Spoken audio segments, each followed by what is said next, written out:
Alléluia. Que le Seigneur nous bénisse ce matin et de nous enrichir dans sa présence. Parce que sa présence enrichit. Ce matin, nous avons la joie d'être devant lui. Amen. Il faut être dans la joie d'être dans la présence du Seigneur. Ne peut pas être en sa présence avec la tristesse. Il faut se réjouir en sa présence. La présence du Saint-Esprit réjouit. Et sans plus tarder, nous allons prendre la parole du Seigneur. Dans le verset de notre année 2015. Jérémie 29, versets 11 à 14. Et pour le respect de la parole du Seigneur, comme nous savons le faire, nous allons nous lever.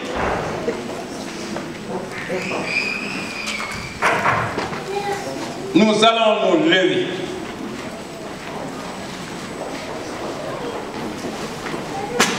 Aider à une personne volontaire de nous faire une brillante lecture. Car je connais les projets que j'ai formés sur vous, dit l'Éternel, projets de paix et non de malheur, afin de vous donner un avenir et de l'espérance. Vous m'invoquerez et vous partirez, vous me prierez et je vous exaucerai. Vous me chercherez et je vous trouverai, si vous me cherchez de tout votre cœur. Je me laisserai trouver par vous, dit l'Éternel, et je ramènerai vos captifs, je vous rassemblerai de toutes les nations et de tous les lieux où je vous ai chassés, dit l'Éternel, et je vous ramènerai dans le lieu d'où je vous ai fait aller en captivité. Seigneur, nous te bénissons pour cette bonne parole qui est prophétique et qui répond à nos attentes, à nos besoins. Agis puissamment au nom de Jésus. Amen. Amen.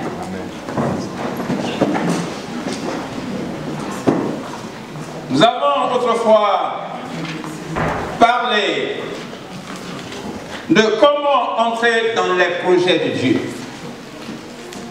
Comment pouvons-nous entrer dans les projets de Dieu? Puisque c'est cela la pensée de notre année 2015. 2015, année pour 2015, projet de paix, projet d'avenir et projet d'espérance. Pour dire que le Seigneur a pour chacun de nous des projets. Des projets qui sont merveilleux. Mais comment nous pouvons entrer dans ces projets? Nous avons déjà répondu à la question de savoir que c'est par la prière que nous pouvons entrer dans les projets de Dieu. Les projets que le Seigneur a pour nous en cette année 2015, projets de paix, d'avenir et d'espérance, pour que ce projet se réalise d'une manière concrète, palpable dans notre vie, il faut prier. Et la parole dit, vous m'invoquerez, vous partirez, vous me prierez et je vous exaucerai.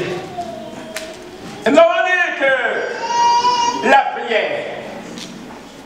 prière qui nous fait entrer dans les projets de Dieu, la prière qui nous fera entrer dans les projets de Dieu, c'est la prière qui consiste à demander à Dieu.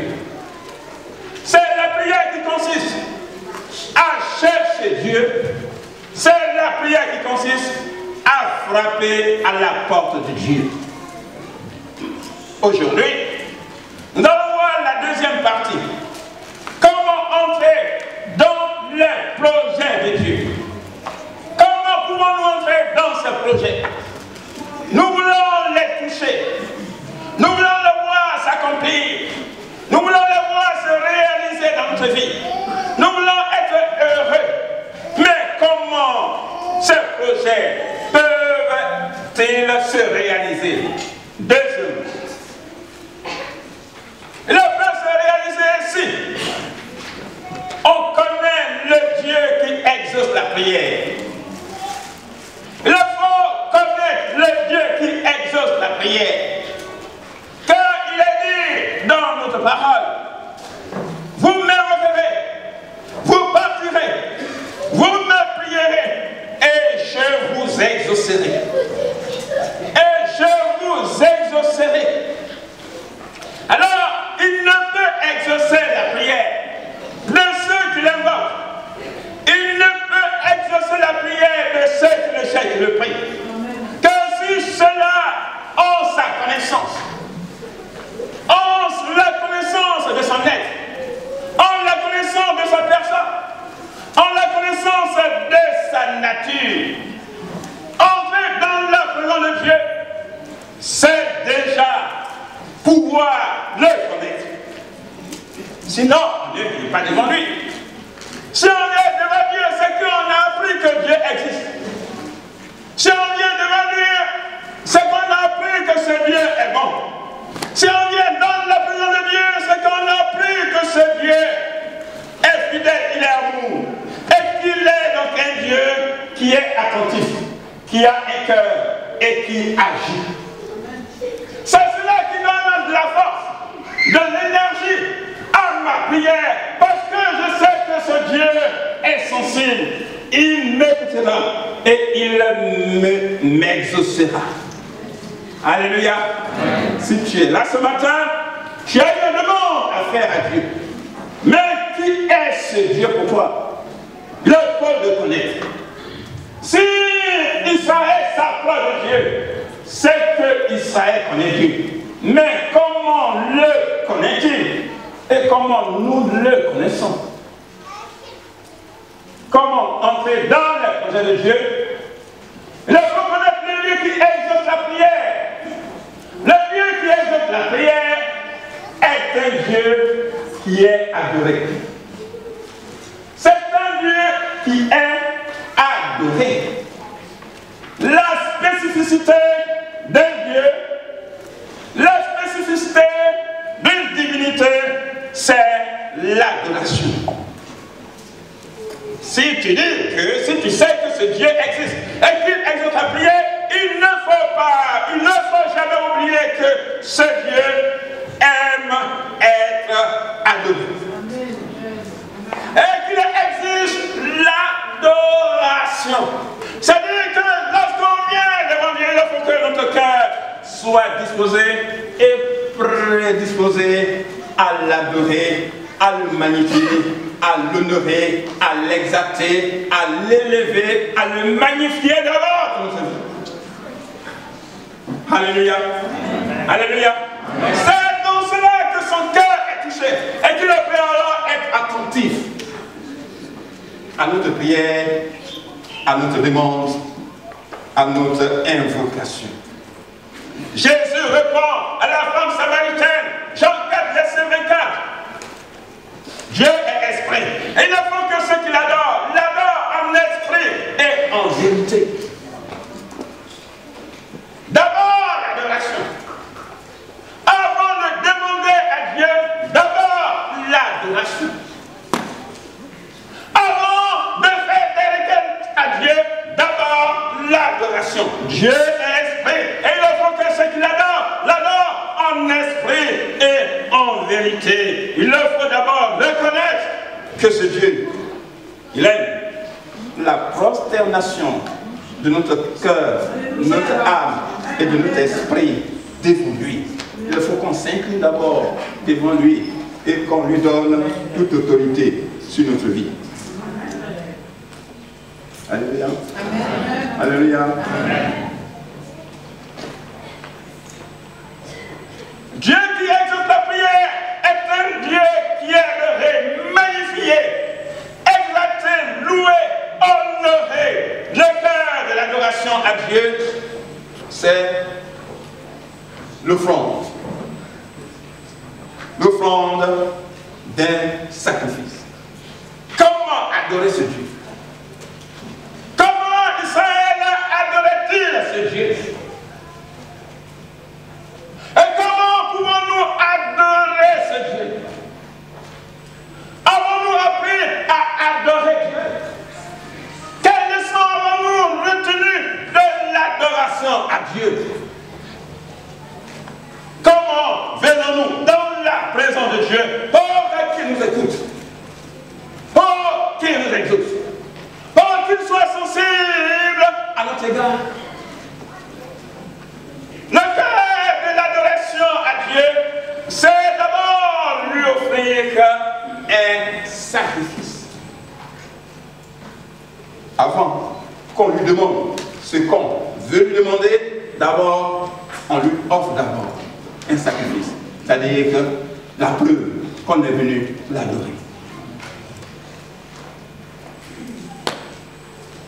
Il l'a écrit dans sa loi, dans sa parole. Exode 34, verset 20.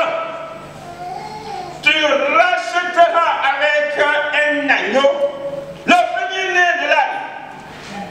Et si tu ne le rachètes pas, tu lui briseras la nuque. Tu rachèteras tout premier-né de ton fils. Et l'homme ne se présentera point avide devant ma face. Et l'homme ne se présentera point avide, les mains vides devant ma face. Vous dites que Israël, c'est vous. C'est même adorer. Si vous vous engagez à m'adorer, si vous acceptez mon adoration, alors voici ce qu'il faut faire pour que votre adoration puisse être agréée par moi, puisse être acceptée par moi. C'est un ordre. C'est un ordre que Dieu donne. C'est une ordonnance que Dieu donne. C'est une exigence de son adoration pour que notre adoration lui soit agréable. Une adoration agréable à Dieu exige l'offrande d'un sacrifice à Dieu. Faire une offrande de sacrifice, c'est donner de la qualité, c'est donner du contenu, c'est donner de la valeur, c'est donner du sens à notre adoration. Il ne faut pas vider de sens notre adoration à l'Éternel. Il faut donner de la valeur à notre adoration à l'Éternel. Il faut donner de la qualité à notre adoration à l'Éternel. Il faut mettre dans l'esprit que si je viens ce matin devant la face de Dieu, il faut qu'il m'agrée, et pour qu'il m'agrée, il faut dans mes mains lui faire une offrande de sacrifice. C'est lui qui le demande. Ce n'est pas les prédicateurs qui le demandent. C'est sa parole qui le dit. Alors, bien-aimé, faire une offrande de sacrifice à l'Éternel, c'est donner cette valeur à notre culte.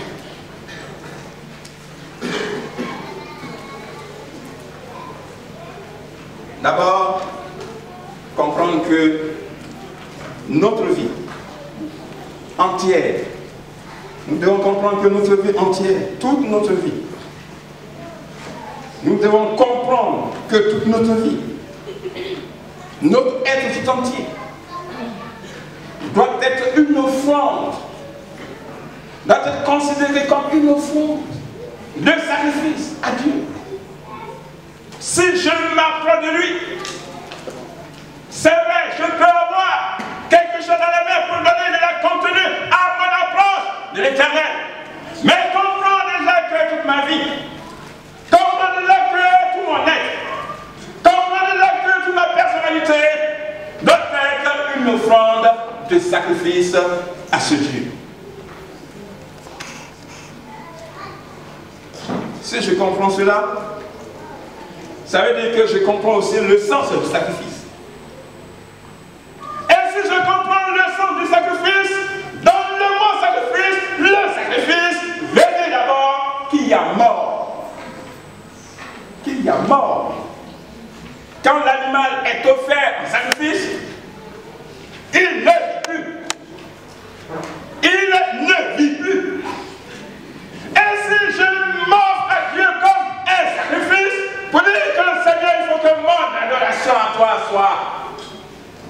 agréé. Alors il faut que ma personne d'abord soit une offrande de sacrifice à ta personne. Cela voudrait dire que je ne vis plus pour moi-même. Cela voudrait dire que je donne toute la primauté, toute l'autorité de Dieu sur ma vie. Cela voudrait dire que si je vis, je ne vis plus pour moi-même, mais toute ma vie est offerte à Dieu comme une offrande vivante.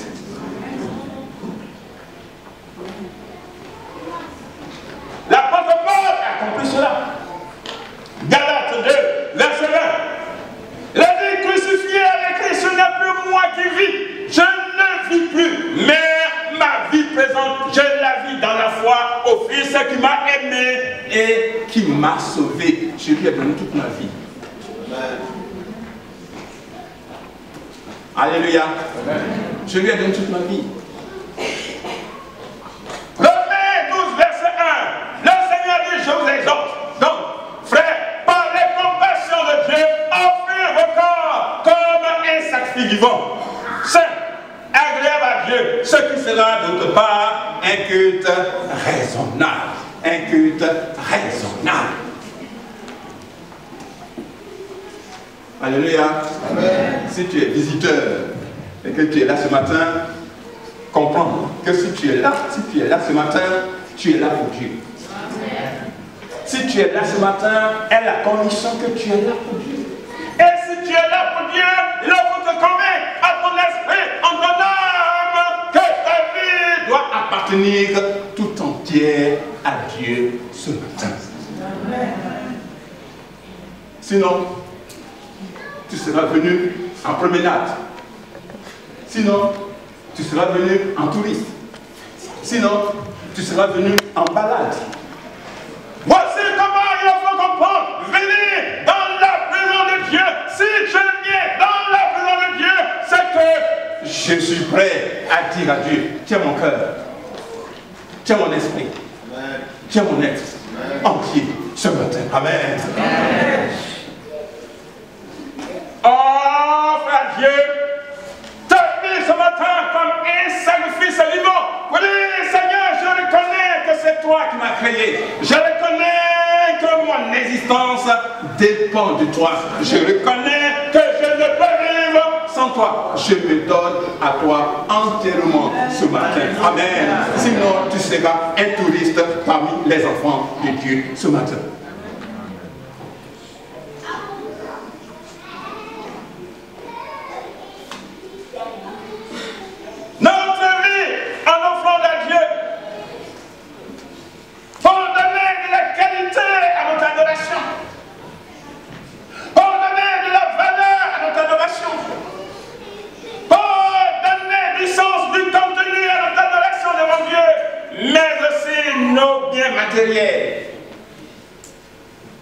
Nos biens matériels comme une offrande à Dieu. Nos biens matériels comme une offrande de sacrifice à Dieu. C'est cohérent. Si ma vie déjà est offerte à Dieu comme un sacrifice vivant, c'est que ce que je possède, ce que je tiens dans mes mains, ce qui est dans ma banque, ce qui m'appartient, appartient à Dieu totalement. Deutéronome 16, verset 16 à 17. On ne paraîtra point devant l'Éternel les mains vides. Chacun donnera ce qu'il pourra, selon les bénédictions qu'il aura reçues de Dieu, que Dieu lui a accordé. Alors, bien-aimés, voici, on ne paraîtra point devant l'Éternel les mains vides. Chacun viendra devant l'Éternel selon la bénédiction que Dieu lui aura accordé. Puisque notre vie lui appartient, puisque notre être entier lui appartient, alors, Seigneur, je viens devant ta face avec dans mes mains quelque chose, immatériel à t'offrir. La mère dans la synagogue a compris cela. Marc 12, verset 41 à 44. Elle se leva. Elle mit sa petite pièce qui lui restait. Elle a mis cette petite pièce dans le tronc. Dans le tronc. Le Dieu qui exauce la prière est un Dieu qui est à deux fois. Adoré par l'offrande de notre vie entière. Adoré par l'offrande de notre matériel à nous. Alors cette veuve, elle a compris quelque chose.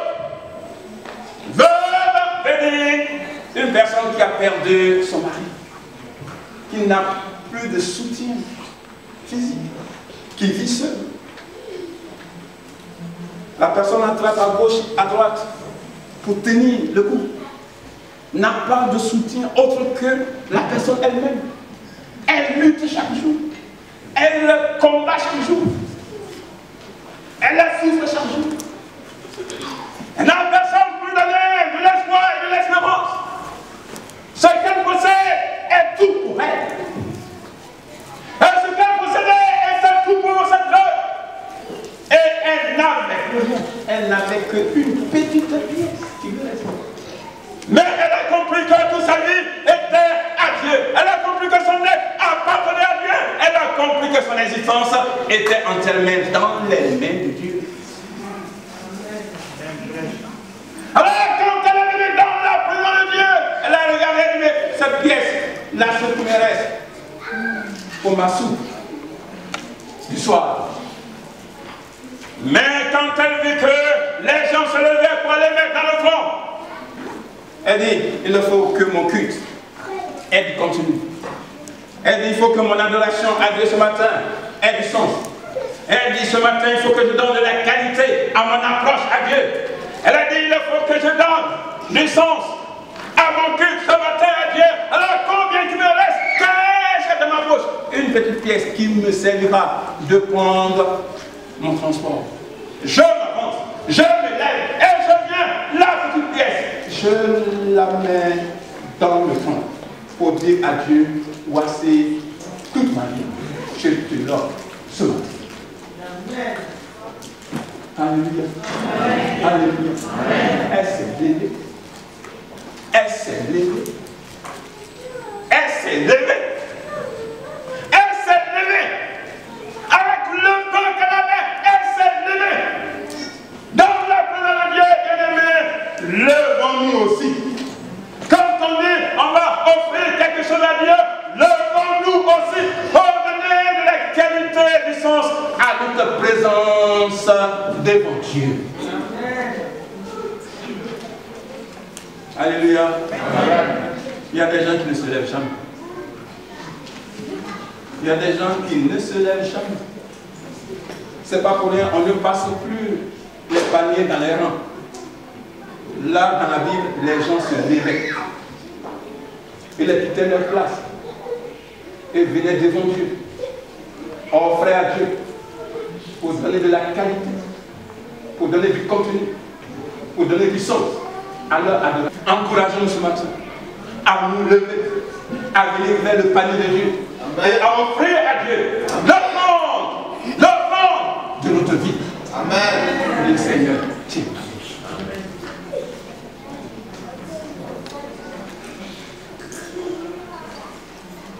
Le Dieu qui exauce ta prière est Jéhovah Shammah. Le Dieu qui exauce ta prière est Jéhovah Shammah. Et Shammah veut dire l'Éternel est ici. Amen. L'Éternel est ici. Ézéchiel 48, verset 35. Et dès ce jour, le nom de la ville sera l'Éternel est ici. Quelle est cette ville? Il est question de la ville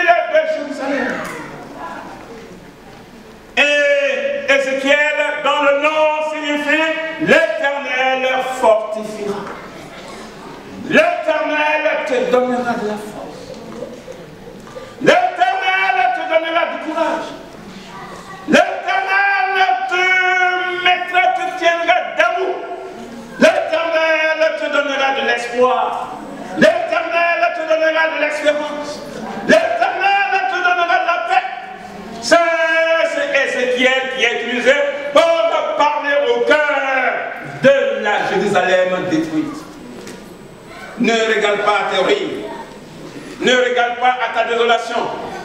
L'Éternel est ta force ce matin. L'Éternel est ta force ce matin. Ne regarde pas à ta trouble. L'Éternel est ta paix ce matin.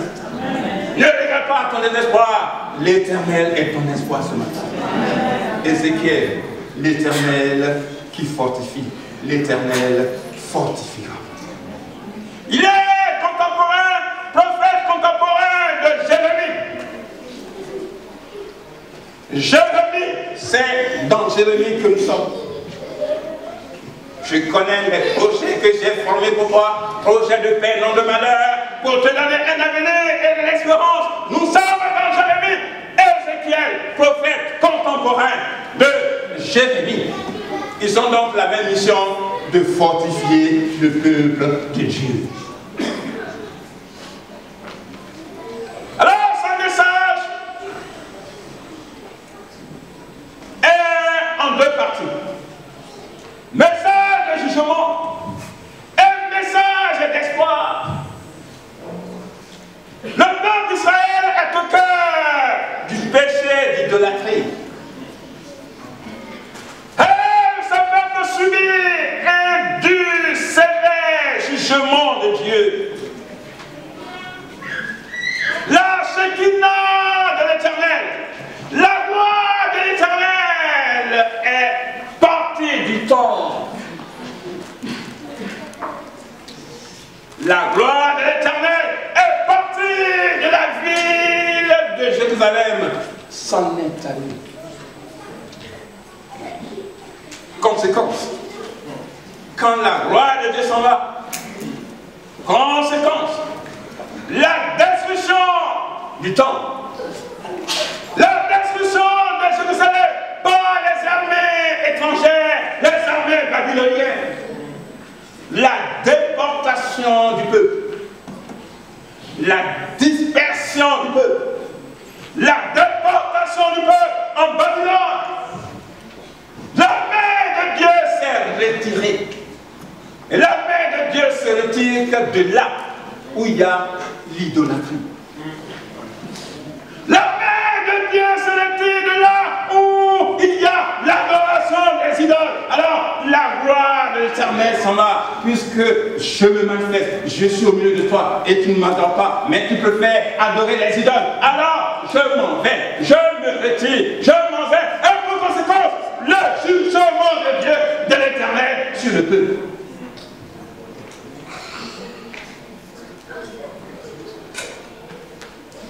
Alléluia.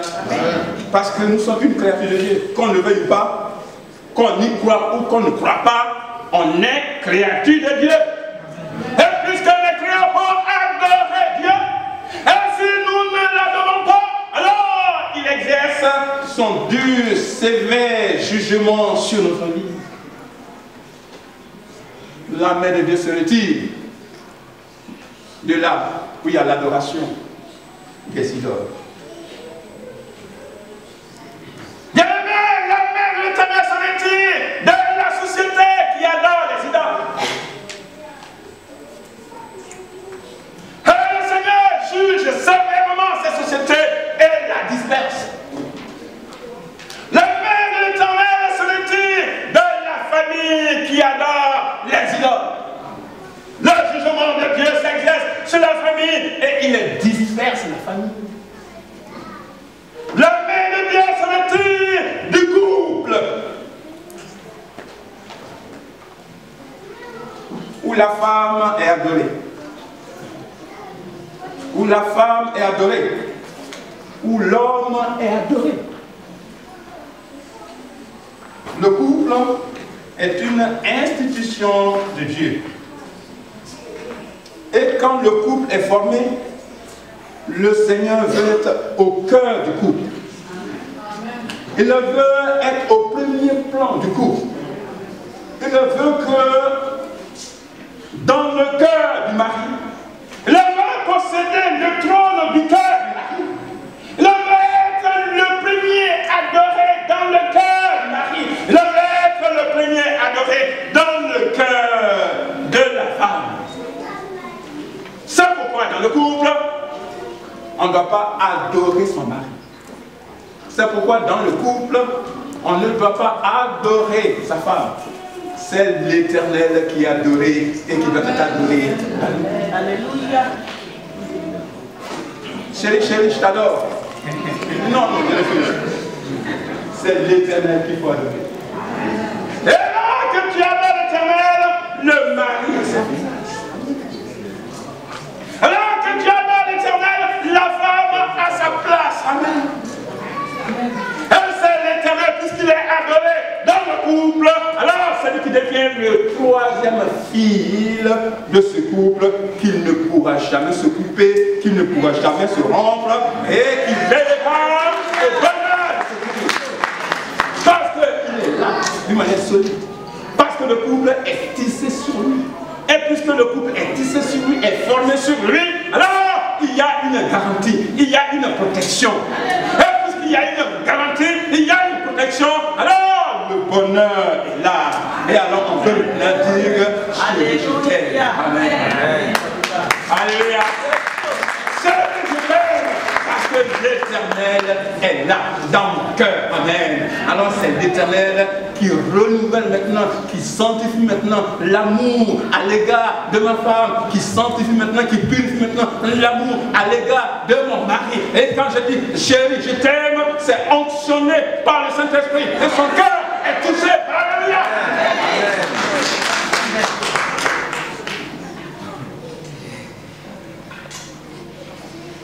L'homme ou la femme qui adore son moi, son ego, subit les conséquences de l'Éternel. Il est jugé et il est dispersé dans ses projets, dans ses initiatives, dans ses entreprises. Il y a des hommes qui adorent leur moi, leur ego. Ils sont remplis d'eux-mêmes. Ils sont remplis d'eux-mêmes.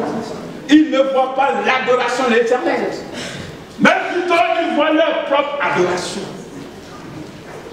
Et puisque tu es rempli de toi-même et que tu vois ta propre adoration, alors le Seigneur dit, je te juge. Et alors tu seras dispersé dans tes sentiments, dans tes projets, dans tes initiatives, dans tes entreprises. Tu seras dispersé pour que tu reconnaisses que je suis ton Père. Ce matin, que ton moi soit brisé. Ce matin, que ton ego soit brisé. Et que tu donnes l'autorité, toute la magnificence, toute la reconnaissance à l'Éternel ce matin. Celui qui est Dieu, tu n'es pas Dieu. Celui qui est Dieu, tu n'es pas Dieu. Le faut adorer ce matin. Donne-lui tout en moi. Et que tout en moi soit brisé ce matin. Il y a des problèmes parce qu'il y a des gens qui ne sont jamais brisés. Et puisqu'ils ne sont jamais brisés, leur moi, leur ego crée tous les problèmes. Mais ce matin, le Seigneur te dit, ne sois pas un problème, sois une solution. Alléluia. Ne sois pas un problème, sois une solution. Amen. Et quand on n'est pas un problème, c'est qu'on est brisé. Amen. Et alors on a tout donné à Dieu. Bien-aimé, Dieu retire sa main qui pourvoit. Dieu retire sa main qui guérit. Dieu retire sa main qui bénit. Dieu retire sa main qui console. Là où il y a adoration de l'idole. Mais ce matin, l'Éternel veut te guérir. Ce matin, l'Éternel veut te consoler. Ce matin, le Seigneur veut te fortifier. L'Éternel qui fortifie. Ce matin, l'Éternel veut pouvoir. Alors qu'il soit au cœur de ton adoration ce matin. Le Dieu qui exauce la prière, bien-aimé, il s'appelle Jéhovah Shammah. L'Éternel est ici. Jérusalem, ce Dieu, il s'appelle Jéhovah Shammah. L'Éternel est ici. Mais l'Éternel, la gloire de l'Éternel reviendra pour être au cœur de Jérusalem à condition que tu acceptes qu'il le mette en toi un cœur nouveau, Amen. un esprit nouveau. Amen. Amen. Un cœur nouveau, un esprit nouveau. À condition que tu acceptes être transformé ce matin. Amen. Le deuxième message de Ézéchiel, c'est le message de repentance. Ézéchiel 11, verset 18-19. Je leur donnerai un même cœur. Je mettrai en vous un esprit nouveau. Je ferai de votre corps le cœur de pierre et je leur donnerai un cœur de chair. Un esprit nouveau. Un cœur nouveau. Amen. Reviens à ton Dieu ce matin, Jérusalem, pour que tu puisses avoir le nom de Jéhovah Shammah. L'Éternel est ici. Ézéchiel 48-35. C'est un message de restauration. Quand tu auras fait ta mue, quand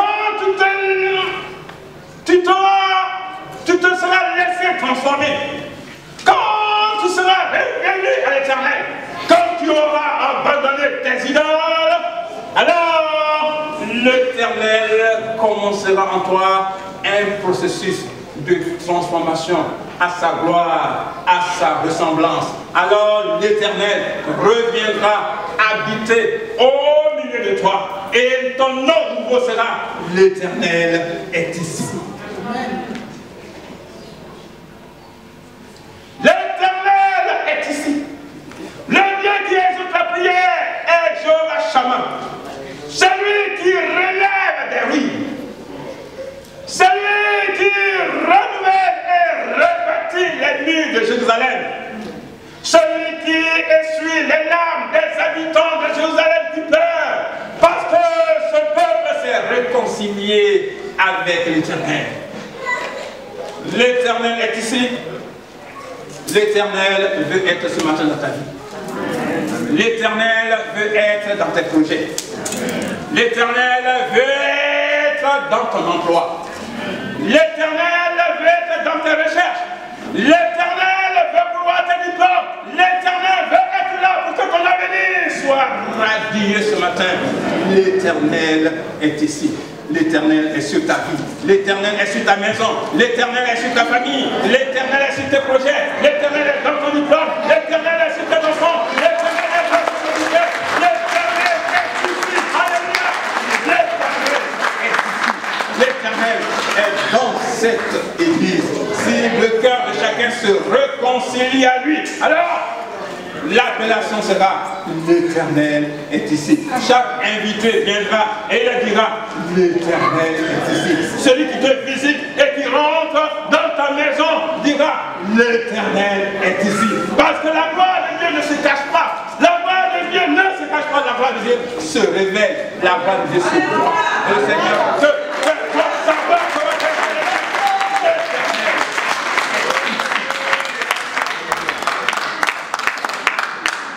Amen. Amen. Le Dieu qui exauce la prière est le Dieu Elohim. Genèse 1:1. Au commencement, Dieu créa la terre et les cieux. Puis Dieu dit, faisons l'homme à notre image, selon notre ressemblance. C'est l'homme à notre image. C'est Dieu qui parle. Et le Dieu qui parle emploie pour ce qui le concerne, quand il parle de lui-même, il dit ici, faisons l'homme à notre image. L'emploi est pluriel. Il ne parle pas de plusieurs dieux, mais parle de lui comme étant unique et pluriel.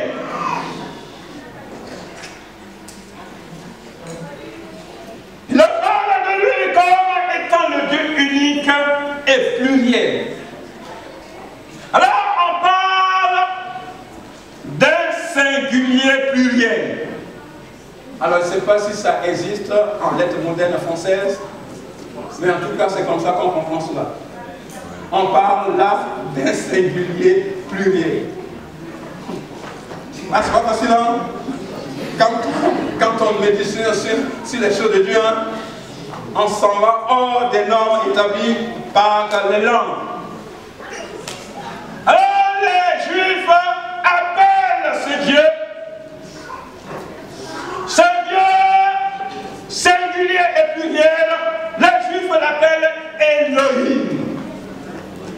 Elohim. Him en hébreu, c'est le pluriel. Donc, Elohim. Parce qu'il a dit, faisons l'homme à notre image. Elohim renferme donc le Dieu, Dieu le Père, Dieu le Fils et Dieu le Saint-Esprit. Par cette appellation, bien-aimés, on découvre là le Dieu trinitaire. Pour ceux qui ne croient pas à la Trinité divine, la Trinité depuis la Genèse est révélée. Alors, les Juifs, déjà, au commencement des écrits sacrés, nous expliquent déjà que Dieu le Père, Dieu le Fils et Dieu le Saint-Esprit insistent. Dieu a créé l'homme. Le péché a détruit l'homme. Dieu le Fils a recréé l'homme par le salut. Dieu le Saint-Esprit entretient l'homme. Il a fait la maintenance de l'homme. Donc, Dieu le Père et le Fils travaillent en harmonie pour l'existence de l'homme.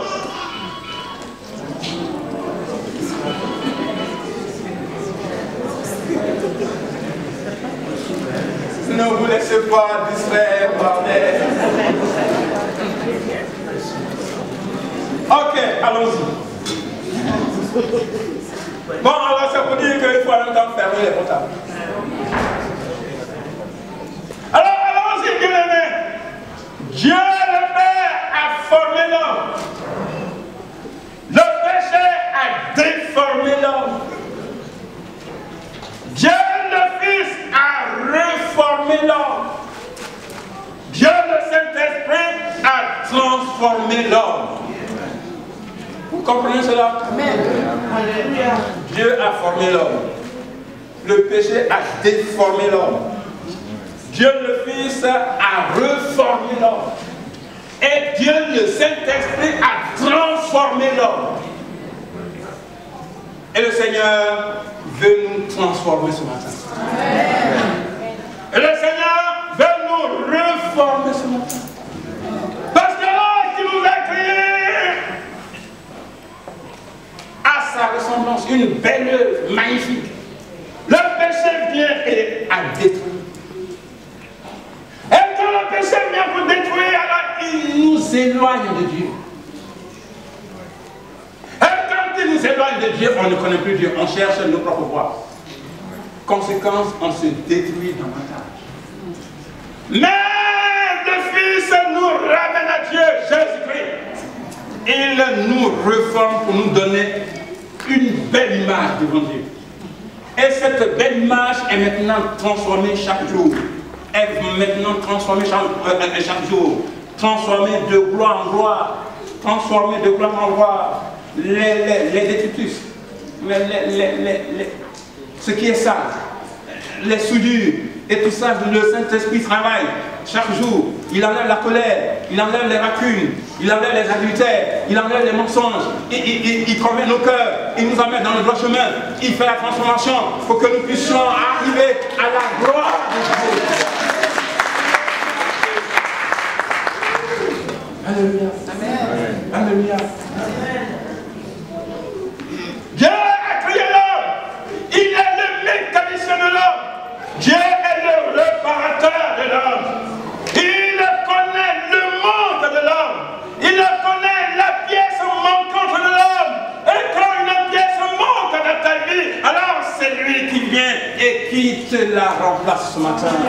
Quand l'amour te manque, l'amour est une pièce centrale de l'homme. Quand l'amour manque, alors c'est lui qui vient avec la pièce neuve de l'amour. Et alors, il te donne l'amour. Alléluia. Parce que l'amour s'en va. Et il y a des gens pour lesquels l'amour s'éloigne. L'amour s'éloigne. L'amour s'éloigne. L'amour s'éloigne. Et l'amour s'en va. Comment tu fais pour être aimé?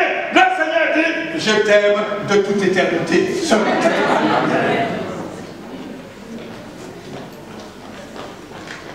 Bien-aimé, tu as une pièce manquante ce matin dans ta vie. Le Seigneur a cette pièce ce matin. La pièce manquante du travail. Le travail est essentiel dans la vie de l'homme. Mais comment faire pour avoir cette pièce qui me permet de vivre le vivement vital, de manger, de boire, de vêtir? Simplement, le Seigneur dit, je pourvoirai à tous tes besoins. Il est l'Éternel qui pourvoit. Il a la pièce manquante. La pièce de l'espoir te manque ce matin. La pièce de l'espoir te manque ce matin. Mais là, dans la parole de Dieu, je connais le projet que j'ai formé sur toi. Projet de paix, d'avenir et d'espérance. Il est l'espoir d'Israël. Il est ton espoir ce matin. La pièce qui te manque, il te la remplace ce matin. Amen. Demain, il y avait un automobiliste qui est tombé en panne sur une grande autoroute. Il a cherché des aides, il a fait le stop, il a fait le stop, il a fait le stop, pour que les gens s'arrêtent pour l'aider à dépanner.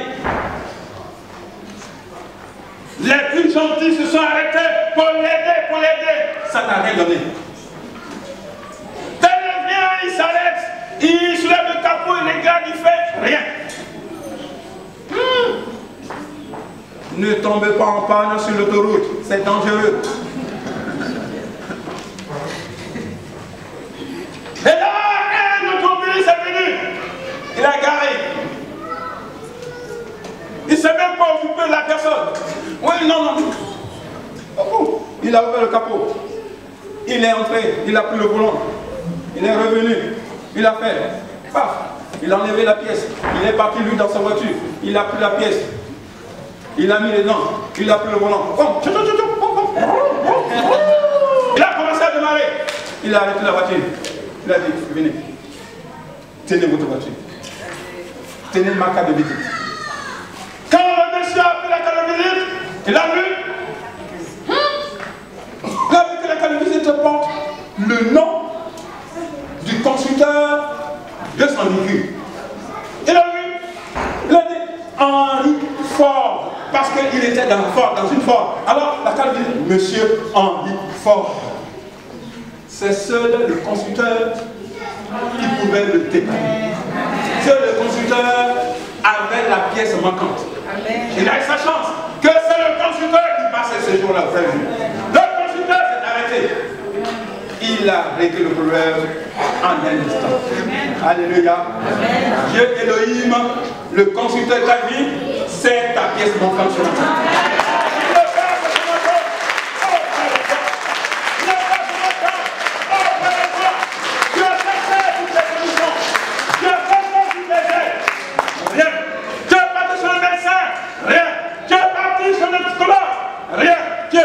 Monsieur le maire, rien pour l'homme de dire, c'est désespéré. Mais ton créateur dit, j'ai la pièce. J'ai la pièce. Je m'appelle Henry Ford. L'Éternel te dit, je suis Elohim qui t'a créé. Le Dieu qui exauce la prière, c'est ce Dieu-là, ce matin, bien-aimé. Il faut venir à lui. C'est le Dieu qui est adoré. C'est le Dieu qui s'appelle l'Éternel, Jéhovah Shammah, c'est lui qui s'appelle Elohim. Alors il dit, viens, salut ce matin, il faut faire sa connaissance, il faut le connaître, il va exaucer toutes tes prières. Amen.